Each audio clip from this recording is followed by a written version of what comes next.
I popped this tiny little plug and I got a really nice signal. It sounded too small to be a $2 coin, but it was a perfect 21. And when I broke it open, that's what I saw.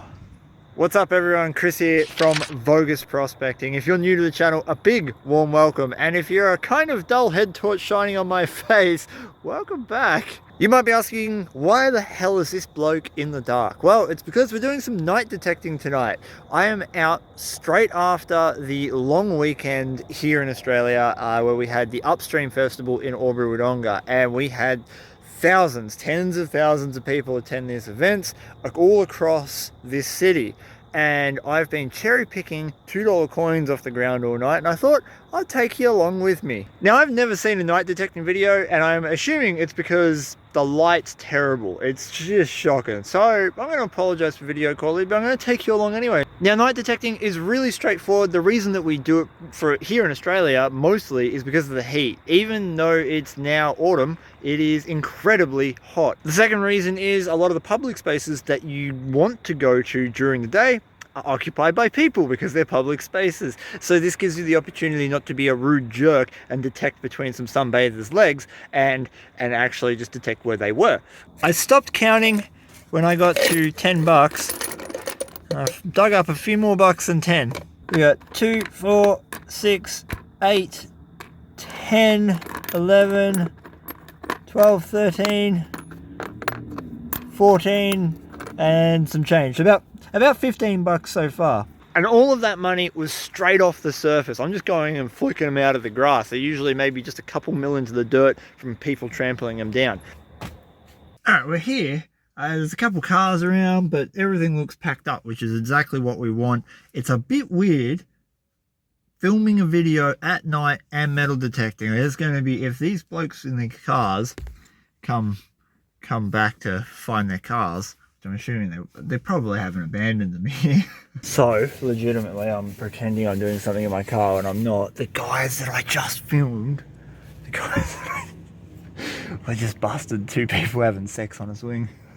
I'm sorry if you're watching this video, I'm very sorry. I think they thought I was filming them when I was doing that last bit. They're flying out off. They do not want to be here at all. Ooh, okay, let's try not to ruin anyone else's night. Yeah. I parked right next to them too. Oh my god. I'm embarrassed for them.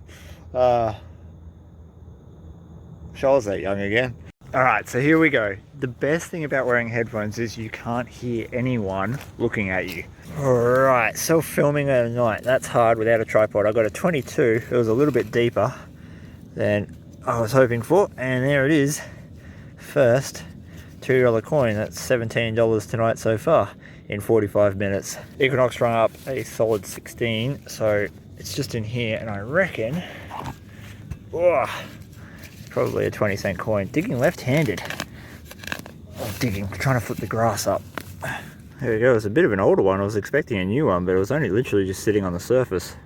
This is just sitting on the surface. It looks like a homemade brooch. Pretty cool. I like it. There is a big number 14 over there, which denotes a stall number. And then just here is the corner marker for their stall. So this is what you want to look for when you come to events, is these sort of markings. And then what I'm going to do is work the front and the side of where their stalls were, where people would come and pay. So it's a nice signal, and I can already see it. It's a sunbaker.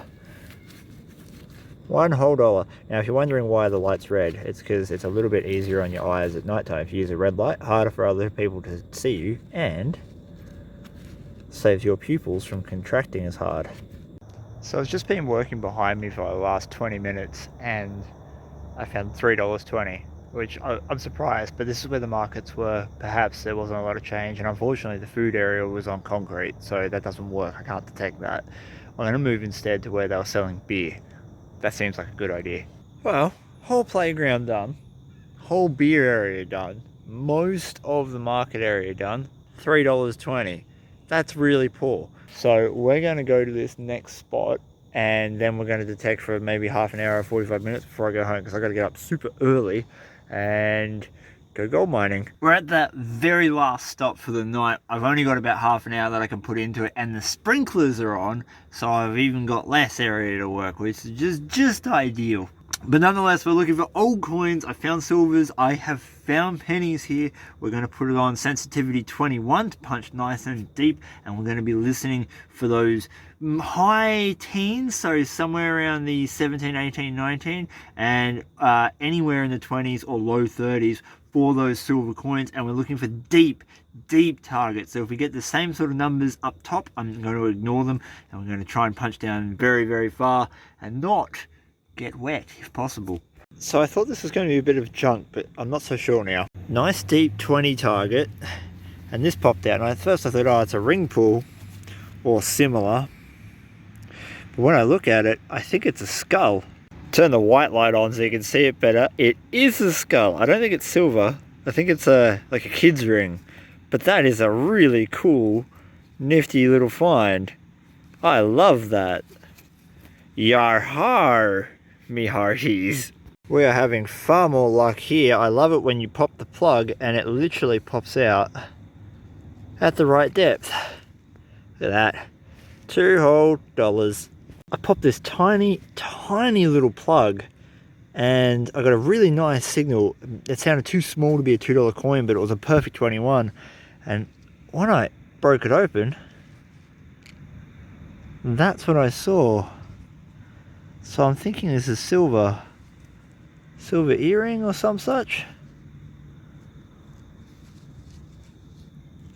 It's got a big fat stone in it. Okay, I can't see a hallmark on it yet. It's still too dirty. I need to get it home and washed, but it is way too well made and pretty to be something fake and costumey.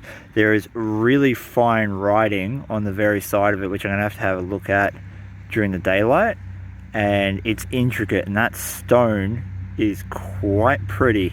I'm going to have a careful check around here because this looks like part of a necklace, and so we're going to increase the sensitivity and just dig up anything, especially with the Equinox. Fine gold chains, fine silver chains, that will ring up as a 1 or 2. So we're going to go around this area and just make sure that the necklace hasn't dropped off. It finally happened. I think we got our first old coin. Check it out. So this rang up as a 30, usually 30s are big silvers or pennies. And it's a penny. We'll have to see if we can get a date off this. It's a rue penny, so it's not going to be terribly old. 1950, I think it's a 1951. I'll have to clean it up at home, but there we go. First old coin, first penny. The very next target in this small patch, and I've just spotted it. Where did it go? There. Look at that. It came up as a 15-16, so I'm not sure if that's going to be silver. I don't think it is. I think it's just plated, because I can see some like rust in the corner. But butterfly, this little patch, we're only talking about maybe 15 square meters. Not that I can show you, but we're talking about 15 square meters. It just keeps giving. I'm going to tell you the number one mistake that almost every single Equinox owner starts out as, and that is that they dig everything over 20 and nothing under. Now the problem with that is that you're going to get all your silvers, you're going to get some of your pennies, you're going to get a little bit of gold, and your $2 coins and $1 coins, but below that you're going to miss out on most of your pennies, most of your half pennies, some silvers, because they're only half silvers, they're running up at 16, almost all of your gold. And this is a perfect case of it. This rang up as an 18, and we've got a fantastic Britannia penny. I can't quite make it out. The date on these coins sits right there at the bottom underneath old Britannia, and it's 1900 something. It could be 4, it could be 1, I'm not sure. We'll clean it up at home. I did a little bit more. I found a belt buckle, which I'm going to show you when I get it all cleaned up, because even I don't know what it looks like. That was really deep. I have been eaten alive by mosquitoes, so let's go home, because it's now tomorrow. It's after midnight.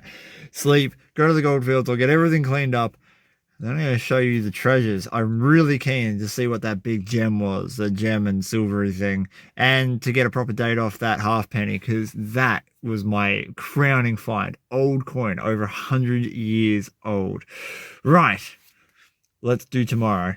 These are all the finds I got for about 2.5 to 3 hours worth of detecting. I pulled almost exactly $21 in modern coins, some sort of homemade fancy brooch.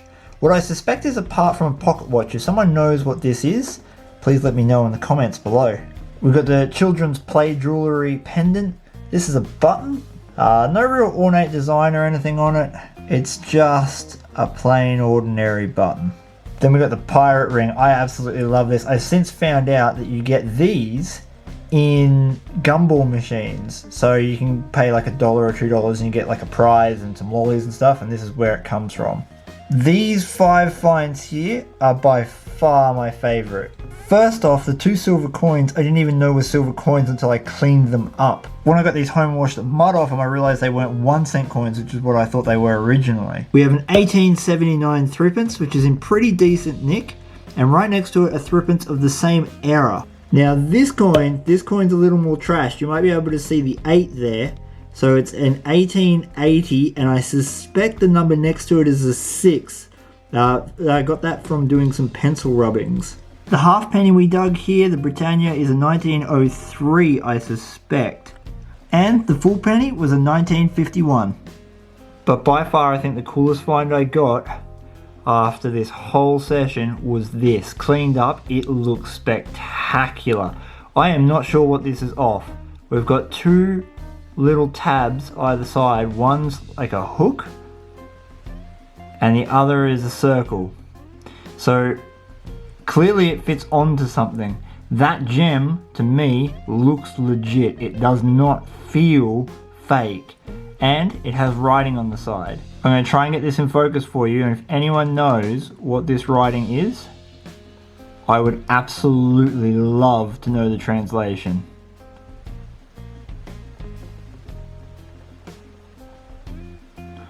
There are no hallmarks on it at all. 0 that I could find. But once again, that gem and the silver on the outside is not tarnished at all. I think it is a legitimate piece of incredibly beautiful jewellery.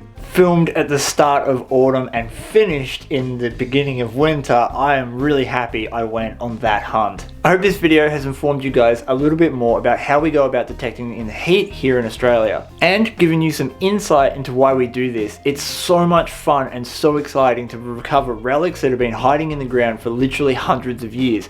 And the modern coinage is nice as well. If you like this video, chances are you'll like a lot of the other videos I have up on my channel. Subscribing is completely free and it gives you access to well over 300 videos on gold prospecting and metal detecting. And if that wasn't enough, my Facebook page has exclusive content that you will not see anywhere else, including videos, pictures, and articles so you can improve your game on finding gold. The link for that is in the description below. But before you check that out, make sure you tickle the like button, share the smash button, give your dog a scratch behind the ears for me, and until next time, peace!